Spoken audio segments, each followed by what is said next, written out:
Gracias, señor presidente. Muy buenas tardes a todos.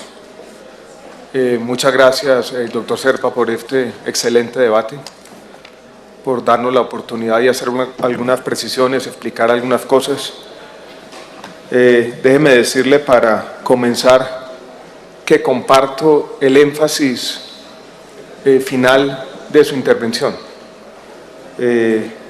Yo creo que de parte de muchos estamentos políticos la problemática de la salud necesita más dolientes. Y yo creo que su intervención apuntaba hacia allá.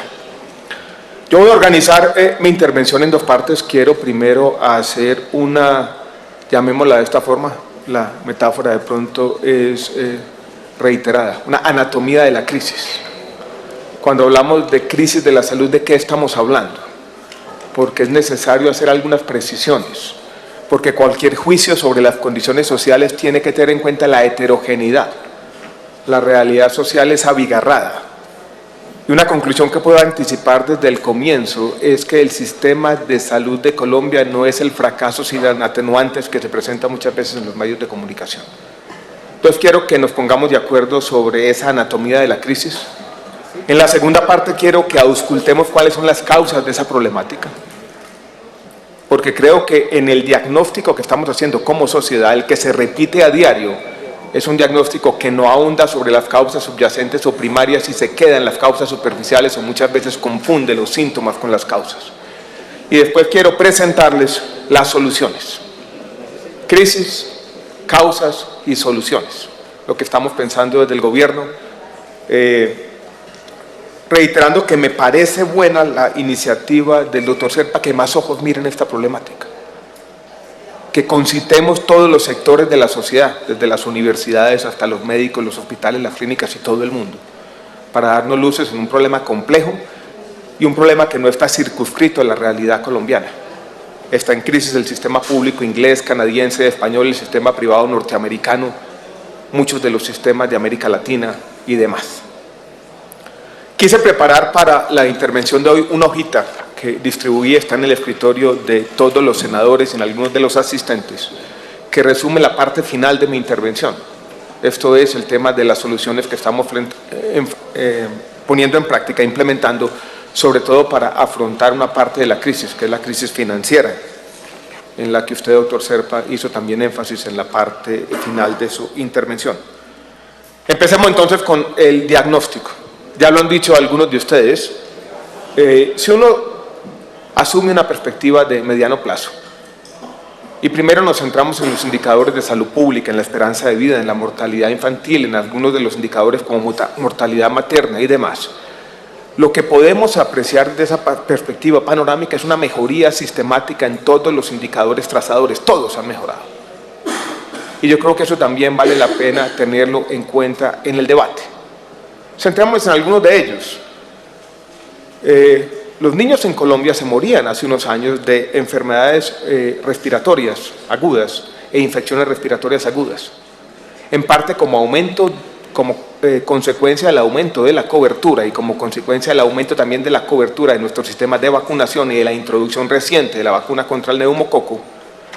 Las muertes infantiles asociadas a estas dos patologías han disminuido sustancialmente en nuestro país. Y hoy la mortalidad infantil en Colombia, esto es, los niños nacidos vivos que mueren antes de cumplir un año, se acerca a un dígito. Esa mejoría se ha dado en todo el continente americano, tenemos que aceptarlo de esta manera, pero se ha dado y se ha dado de manera acelerada en nuestro país en los últimos años, vuelvo y repito, como consecuencia de muchas de las cosas que se han hecho. Ese cambio social invisible, gradual, lento, no lo registra la prensa. Está dedicada a otras cosas, digámoslo claramente, muchas veces es invisible para la sociedad. Centrémonos en otro aspecto, usted mencionaba uno de ellos, doctor Serpa, la protección financiera. Si usted va a un país latinoamericano típico, pongo el ejemplo de Ecuador, donde el gasto de bolsillo representa el 45% del gasto total en salud, y una persona de estrato bajo en Ecuador tiene una enfermedad catastrófica, por ejemplo, es un enfermo renal crónico que necesita diálisis cada semana. Esa persona o tiene que recurrir a la caridad pública o privada, o tiene que vender sus activos que ha construido a lo largo de su vida para atender la enfermedad. Eso ocurre en Ecuador, eso ocurre en Brasil, eso ocurre en Costa Rica. Eso, señoras y señores, ya no ocurre en Colombia, donde el sistema fue capaz de proteger financieramente casi a toda la población. Colombia es el único país del continente americano que tiene cobertura universal para enfermos renales crónicos, por ejemplo. 28.000, de ellos 13.000 en el régimen subsidiado. Es una enfermedad que cuesta 2 o 3 millones de pesos al mes, cubierta en su totalidad con el sistema público de salud. Antes de la ley 100 del año 93, si usted era un nefrólogo y estaba en un hospital público, le llegaba un paciente con enfermedad renal crónica, esa persona ni siquiera le mencionaba la posibilidad de la diálisis, porque sabía que esa persona tenía que vender su casita y le iba a dar para 4 meses de la enfermedad nomás. Había un pacto entre ellos, si se quiere, naturaleza ética, es decir, no mencionemos esa posibilidad. Ese pasado ignominioso lo dejamos atrás con el sistema de salud. Y yo no quiero presentar un mundo rosa porque no lo es, pero yo creo que las sociedades tienen que ser capaces de valorar el cambio social objetivamente, porque si no tienen la tentación de destruirlo todo. Usted mencionó el caso de las cardiopatías, en particular cardiopatías en niños. Ustedes conocen lo que ocurrió con la vacuna del papiloma humano en el Carmen de Bolívar, no voy a volver sobre ese tema. Pero cuando eso ocurrió, nosotros hicimos unos exámenes médicos exhaustivos a las niñas de este colegio público donde se habían presentado esos efectos. Yo creo que no son efectos adversos de la vacuna, pero había un problema allí. Encontramos 4 niñas con cardiopatías congénitas, todas del régimen subsidiado. Todas habían sido corregidas. Todas estas 4 niñas habían tenido cirugías de corazón abierto y habían sido operadas con éxito, habían sido corregidas. La Fundación Cardiovascular de su tierra, que hoy es uno de los mejores hospitales de América Latina, tuvo ese origen. Fue un conjunto de médicos colombianos y norteamericanos altruistas que, como no existía un sistema de salud en Colombia, cogían los niños y los llevaban a operarlos de este tipo de patologías a los Estados Unidos. Después empezaron a hacerlo en Colombia. Hoy en día lo que tenemos es un hospital de los mejores hospitales de América Latina que atiende a pobres y ricos para remediar este tipo de patologías. Yo creo que eso también hay que tenerlo en cuenta. Hay una, doctor Serpa, también, si se quiere, dimensión paradójica de la crisis actual. Nunca habíamos tenido más atenciones en salud, más medicamentos entregados, más cirugías, más procedimientos que se hubieran hecho. Y también hemos visto en los últimos años, sobre todo en las ciudades principales, un crecimiento acelerado de la oferta privada. Hay nuevos hospitales en Bucaramanga, en Cali, en Barranquilla, en Medellín y Bogotá, multiplicándose las camas en todo el país. Eso tampoco se tiene en cuenta muchas veces en los análisis que se hacen sobre la crisis de la salud. Pero ¿dónde están los problemas? Yo no quiero negar los problemas. Y yo quisiera dividir los problemas en 3 partes. Los temas de salud pública, yo creo que el senador Serpa puso el dedo en la llaga. Cuando uno mira los temas de mortalidad infantil y mira los indicadores promedios en el país, claro que hay mejoría, pero la brecha que existe entre el centro y la periferia no se ha cerrado. Y esos indicadores son 3 o 4 veces más grandes en el Chocó que en el centro del país, por ejemplo. Y esas desigualdades en salud pública en particular, comienzan a ser intolerables. Tenemos problemas de oportunidad en las citas con especialistas en las principales ciudades. Tenemos problemas de congestión de las salas de urgencias en los hospitales de tercer nivel, que se han convertido en muchos casos en la puerta de entrada al sistema por muchas razones. Y eso también lo tenemos que reconocer. Y tenemos, y lo voy a llamar por su nombre, y así lo he dicho, doctor Serpa, una y otra vez, una crisis financiera. Una crisis financiera compleja, profunda, y quisiera entonces que auscultáramos un poco las causas. ¿De dónde vienen los problemas financieros del sistema de salud? ¿Qué es lo que está ocurriendo? ¿Por qué esta historia de que las EPS no pagan se repite y se repite frecuentemente? ¿Qué es lo que está ocurriendo? Cuando uno mira hoy en día y toma una fotografía, doctor Serpa, lo primero que se va a dar cuenta es de esta paradoja. Cuando usted dice las EPS no pagan, pero lo que ha ocurrido en realidad, y el señor superintendente tiene las cifras, por ejemplo, las tasas de siniestralidad, es que ya han pagado todo. Usted mencionó al final de su presentación el ejemplo de Sabia Salud, que es la EPS, el régimen subsidiado del departamento de Antioquia, que tiene unas deudas crecientes con los hospitales públicos y privados de ese departamento. Desde la perspectiva de un hospital individual, lo que él siente, lo que él vive es que la EPS no está pagando. Y él podría diagnosticar el problema diciendo eso: el problema que yo tengo es que Sabia Salud no me paga.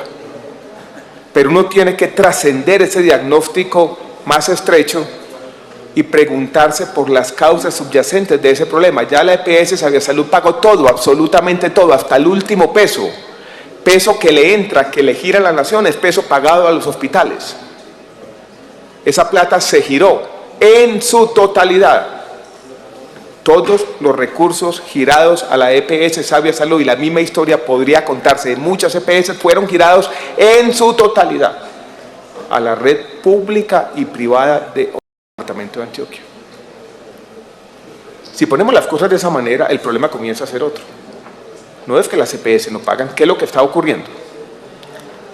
Que hemos visto en el departamento de Antioquia, y lo mismo ha ocurrido en muchas partes del país, una explosión de la demanda por servicios y tecnologías no POS en el régimen subsidiado.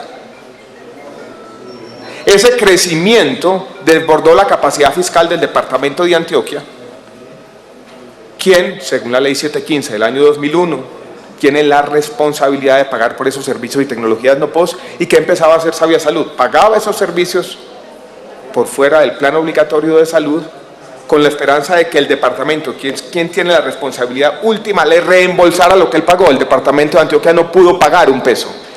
Hoy en día la deuda del departamento de Antioquia con Sabia Salud está cercana a los 200.000 millones de pesos. Entonces, ¿qué es lo que está ocurriendo? ¿Cuál es la causa subyacente de esta problemática? Doctor Serpa, es que el sistema de salud en Colombia, y este es un caso paradigmático, está gastando más de lo que tiene. Es un sistema de precio cero, que lo hemos estirado casi hasta romperlo. Colombia, se los digo con todo el respeto, yo creo que es el único sistema de salud del mundo que paga sillas de ruedas de 30 millones de pesos. Este es el único sistema de salud del mundo que le entrega a un paciente en la ciudad de Cartago 550 pañales cada mes, que el señor revende, prescritos por un médico y ordenados por un juez. Este es el único sistema de salud del mundo que paga por pañitos húmedos, lociones. Este es un sistema de salud del mundo, un sistema de salud donde los suplementos alimenticios, el Ensure, lo que estamos pagando se multiplicó por 6 en los últimos 3 años. En pañales se multiplicó por 4. En transporte que no tiene que ver con ambulancias, ni siquiera para los pacientes y sus acompañantes primarios, sino para el resto de la familia, ordenados por tutela, se multiplicó por 3. Todas las semanas me llegan a mí historias de abusos sistemáticos del sistema de salud. Apenas la semana pasada en la ciudad de Barranquilla, un juez ordena que la EPS suramericana, con recursos de ellos, pero después recobrados al sistema, esto es con los recursos de todos, pague una matrícula en un colegio de 1 millón de pesos a un niño que tiene supuestamente problemas cognitivos, pero que el médico tratante dice ya puede ir al colegio, y es el sistema que tiene que pagar esa matrícula. Eso no se da en ninguna parte del mundo. Esto es una aberración colombiana. En el departamento del Valle del Cauca tenemos más pacientes de una enfermedad rara que utiliza una molécula muy costosa que se llama eculizumab. Más pacientes en el Valle de Cauca que en todo México, que tiene una población que bien supera los 100 millones de habitantes. A mí a veces, en momentos de angustia, ese mito del acetaminofeno, del ibuprofeno, me genera inquietud cuando lo que ocurre en el sistema de salud de Colombia, cuando uno lo mira fríamente a la luz de las cifras, es que el gasto farmacéutico supera el 20% del gasto total, cuando la cifra es el 15% en promedio en los sistemas de salud del mundo. Esto es, aquí pagamos más en medicamentos que en buena parte de los sistemas del planeta. Y allí han existido abusos de mucha gente, de IPS, de las compañías farmacéuticas, de los médicos prescriptores, de los jueces, de los pacientes y demás. Entonces tenemos que ser capaces de encontrar la esencia, la nuez de este problema. En el pasado, si estuviéramos dando ese debate, este mismo debate, doctor Serpa, hace 15 años, cuando las tasas de siniestralidad de las EPS eran de 80, 75%, cuando de pronto uno podría hablar de ganancias importantes en las EPS, tendría razón en parte su diagnóstico, pero hoy en día el diagnóstico es muy distinto. En el mes de agosto de este año, nosotros miramos las cifras con detenimiento. Absolutamente todas las EPS, sin excepción, gastaron más de lo que tenían.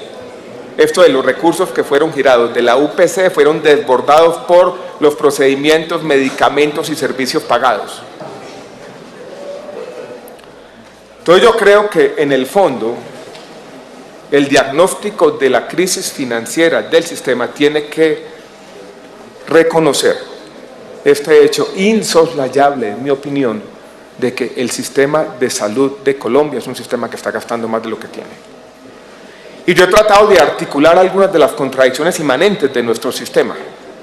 Senador Galán, usted recuerdo en el debate de la reforma que propusimos hace unos años, usted hacía un buen recuento de los sistemas de salud, mostrando los dos polos opuestos.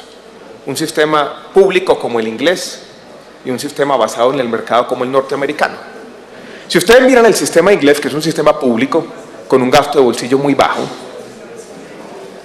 es un sistema que se ha defendido de la presión tecnológica como siendo bastante estricto a la hora de definir qué medicamentos se incorporan y qué medicamentos no. Es un sistema público, pero un sistema que tiene claramente limitado sus beneficios. El sistema norteamericano, que es un sistema privado, donde la gente paga buena parte de los servicios de salud de su bolsillo, no ha establecido límites. Hay una cultura distinta. Cuando Obama, en la reforma a la salud de hace 4 años, trató de imponer límites, la sociedad protestó diciendo: usted, señor, lo que está creando es un comité de la muerte, un burócrata que va a definir quién vive o quién no. Y uno tiene estos dos extremos: un sistema público sin gasto de bolsillo, pero con límites, o un sistema privado con gasto de bolsillo y sin límites. En Colombia hemos querido tener las dos cosas. Un sistema público, porque es un sistema público sin ningún tipo de límites. La Corte Constitucional, de manera alegre, creo yo, decide hace 1 mes y medio que los tratamientos de fecundidad también hacen parte del derecho fundamental a la salud. ¿Dónde están los recursos? Está muy bien que un juez diga: paguen por esto, tratamientos que valen 20, 30 millones de pesos, sin tener ni siquiera una reflexión preliminar sobre cómo se va a pagar.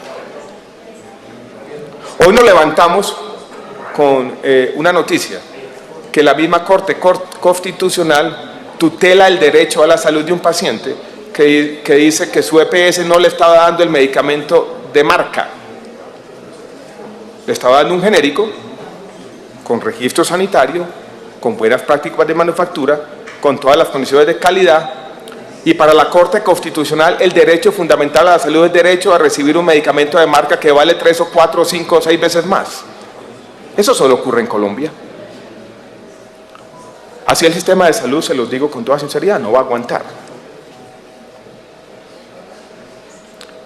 Aquí hemos tenido una interpretación exhaustiva, expansiva de ese derecho fundamental a la salud. Esto lo hemos estirado y créanme, lo vamos a romper. Yo lo digo con sinceridad, buena parte de estos problemas se derivan de las interpretaciones posteriores a la sentencia T-760 del año 2008, que ha llevado a todo tipo de abusos en nuestro sistema.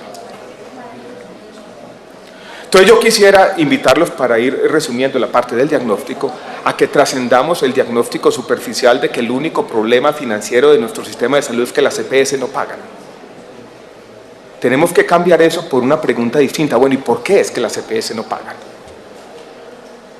Y cuando nos hacemos esa pregunta nos vamos a encontrar con la verdad insoslayable, es que ya pagaron todo, hasta el último peso.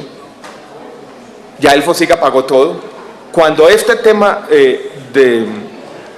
sobre todo los medicamentos de alto costo, explotó por allá en el año 2007-2008, había 10 billones de pesos en el FOSIGA de los excedentes.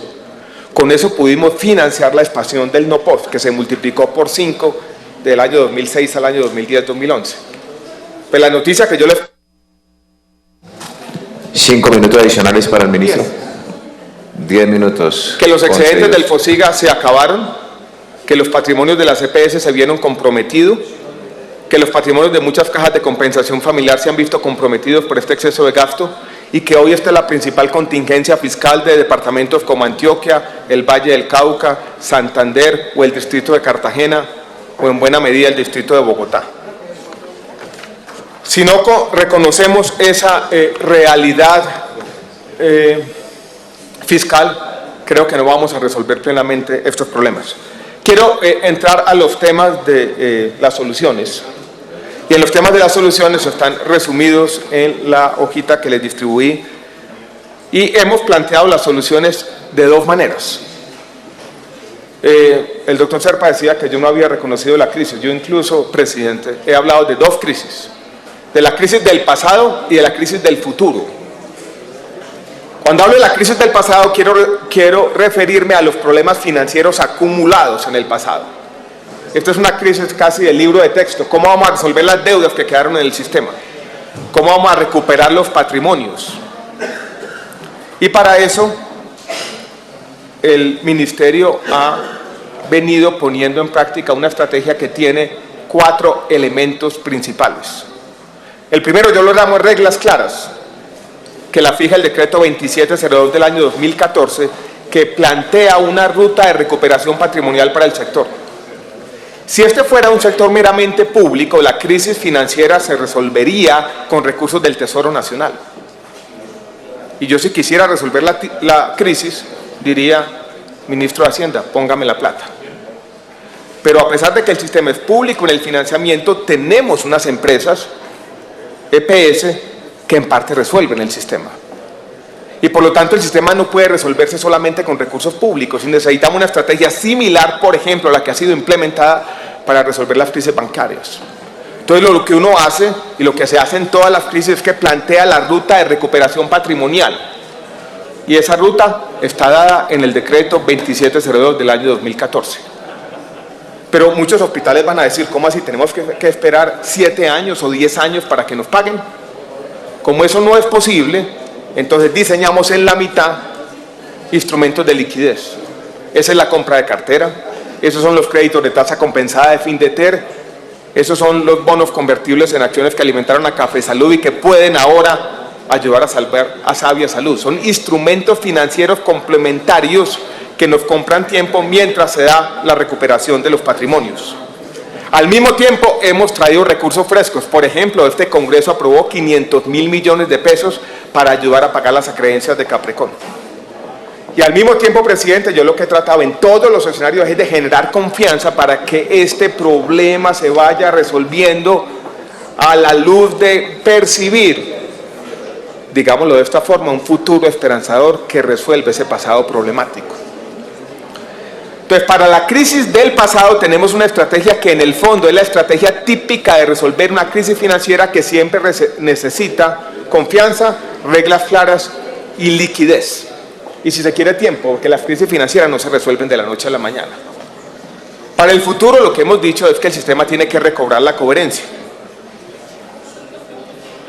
Y hemos planteado la estrategia del futuro para recobrar ese equilibrio y coherencia con 4 puntos. El primero lo mencionaba el senador Galán, es el modelo integral de atención en salud, que va a hacer énfasis en la prevención, en la atención primaria, en la medicina familiar, en las redes integrales de salud. Ha sido el modelo que ha venido promoviendo desde el último año el Ministerio por todo el país. Un modelo distinto, que equilibre el sistema, que ponga más énfasis en la salud y menos énfasis en la enfermedad.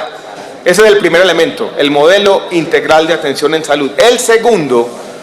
Silencio en el recinto, perdón, ministro. Orden en el recinto, por favor. Con la reglamentación del artículo 72 del Plan Nacional de Desarrollo, que nos va a permitir incorporar de manera ordenada las nuevas tecnologías. Ningún sistema de salud puede estar completamente expuesto al que el último medicamento oncológico, que vale 3 veces más que el que ya está presente en el plan básico y da, en el mejor de los casos, 3 semanas adicionales de sobrevida, vaya a ser pagado así nomás, al precio que quiera poner la compañía farmacéutica que lo va a vender en el país con recursos públicos. Por eso, el Plan Nacional de Desarrollo planteó la simultaneidad de los procesos de registro sanitario, regulación de precios y análisis de costo-efectividad, para tener capacidad de discernimiento en nuestro sistema y poder incorporar ordenadamente las tecnologías y no repetir la historia de 2007-2011 que quebró el sistema de salud. Modelo integral de atención en salud, la incorporación ordenada de las tecnologías, la implementación de la ley estatutaria, en particular los temas de transparencia que va a permitir al sistema, a la academia, a todo el mundo entender quién prescribió qué y tener mayor control social sobre los ordenadores de gasto en el sistema de salud. Y como cuarto punto, señor presidente, los mayores recursos del sistema, en parte la propuesta que le estamos haciendo al país en la reforma tributaria con los impuestos a las bebidas azucaradas y al tabaco, que tienen un doble objetivo, un objetivo de salud pública y un segundo objetivo de financiamiento, incorporando lo que yo he llamado en varios escenarios un principio de justicia redistributiva. Esto es, quien le cueste más al sistema debe pagar un poco más. El sistema de Colombia, por ejemplo, paga 4,3 billones de pesos al año para atender el tabaquismo. Es apenas un criterio de justicia, que quienes fumen ayuden un poquito más, pagando mayores impuestos, a pagar por esos costos asociados a atender las patologías asociadas al consumo de tabaco. Entonces, para resumir el cuento, tenemos una estrategia de dos partes: la crisis del pasado, con una estrategia casi del libro de texto para resolver una crisis de naturaleza financiera, y la otra es recuperar el equilibrio del sistema con un mejor modelo de atención, con una incorporación ordenada de tecnologías, con mayor transparencia y con mayores recursos. En la hojita que ya he mencionado 3 veces, lo que yo digo, doctor Serpa y citante, es que esa es la reforma de la salud. Roosevelt, usted mencionaba, y con esto termino, la ley estatutaria. A veces perdemos la memoria de lo que estamos haciendo, y yo quisiera encomiar la labor de este Congreso en los últimos años. La evaluación de políticas públicas es difícil. El problema de la salud es tan complejo, y tan complejo en todo el mundo, que muchas veces hay que hacer mucho para estar en el mismo sitio. Mire lo que ha hecho este Congreso en los últimos años. La ley 1438, que creó el giro directo a los hospitales. Esa plata, ¿cuánto se demoraba a llegar en los hospitales? Usted lo mencionó.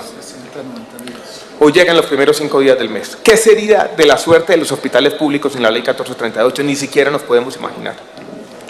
La ley 1608, ley de cuentas maestras, que aprobamos también en el Congreso, que nos permitió el saneamiento de las deudas de las entidades territoriales con el sistema y que consolidó los recursos para los programas de saneamiento fiscal y financiero de los hospitales públicos. ¿Qué sería de la suerte de muchos hospitales públicos en esa ley 1608?